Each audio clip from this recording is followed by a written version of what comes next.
We're in part two of our discussion on constructivism, and we begin with a quotation.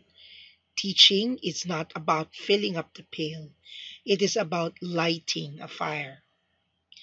The first part of this quotation, about filling up the pail, talks more of the behaviorist approach to learning. It talks about the passive role that learners have while the learning is dominated by the teacher, or the teaching and the learning process is largely dominated by the teacher. The second part, which is about lighting the fire, is more linked to the cognitive view of learning and, of course, constructivism itself. So, we will learn more about this as we start to, to talk about what constructivism is all about. Constructivism refers to the idea that learners construct knowledge for themselves. It is not merely given to them, but that they take what information they have and what experiences they have and put them together and makes create their own meanings of the things that they learn and experience. It signifies that teaching involves giving opportunities to explore and discover. So rather than being very passive, in constructivism, the learners are given a lot of opportunities, no, through field trips, experiments, discussions, problem solving, case analysis, and all of these different activities so that they would lead the person to discover. There are two views of constructivism. We have the individual and social constructivism.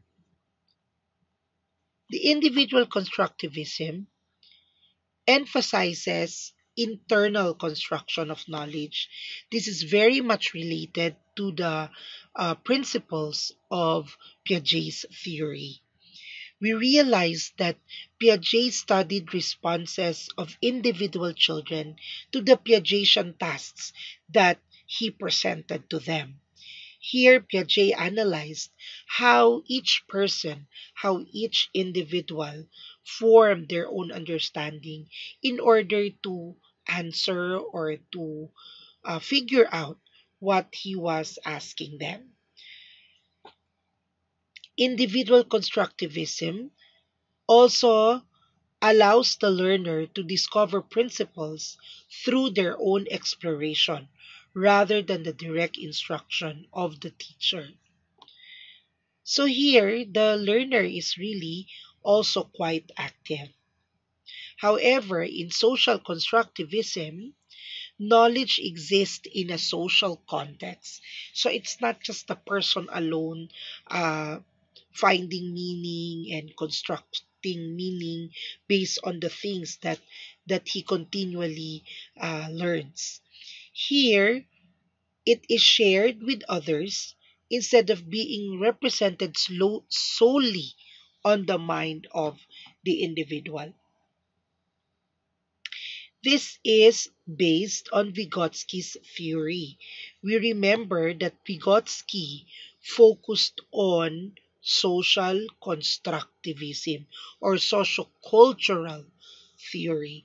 And so it was important for him, no, to see learners interact with each other and for the learner to interact with more knowledgeable others, the teachers, and the other people in the community. So, construction of knowledge is shared by two or more people. So, we see here in this matrix, first we have behaviorism in classrooms, and then in individual constructivism classrooms, and social constructivism in classrooms. So, you see in different aspects like image of the learner, we see here passive, as I have mentioned. Here in individual and social constructivism, they are both active. But as I have explained, here it is quite individual. He processes information on his own and make sense and make meaning. But here it is largely social. So the motivation here is I want to understand this. Let me think about this. But in social constructivism, it is socially motivated. The exchange of ideas, the contribution that each one makes motivates everyone to continue learning about the topic. Now, the images of teaching and learning, we see that here in behaviorism, teacher transmits knowledge and skills. Here we have teacher gives child the opportunity to construct. It is also the same here, except that here again we focus on interaction and adult support. And so we go and look into each aspect here, and we see that the main difference really is the focus of the learning here is largely the teacher, while in the other two it is really more the active participation of the student. And we also see here some characteristics. So here it draws directly on the subject knowledge in a logical and linear manner, but here the child is able to explore on their own, and here there is collaboration. Okay. And then there are also issues here. You can look at them one by one and study and see just how behaviorism in classrooms would differ from constructivist classrooms. So I leave it up to you. You go into each of the bullets and pause the video so you would see each, because they all read down to more passive listening, more teacher directed in behaviorist classrooms, while in constructivist classrooms, it's more an active part of the learner.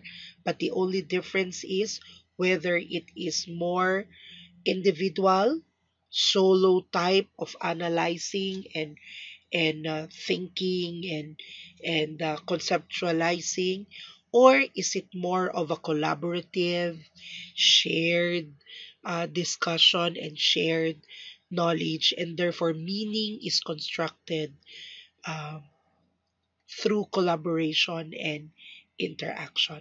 So these are the different views: the behaviorist versus the cognitive. And when you look at the cognitive, you have constructivism. So it is individual or social constructivism.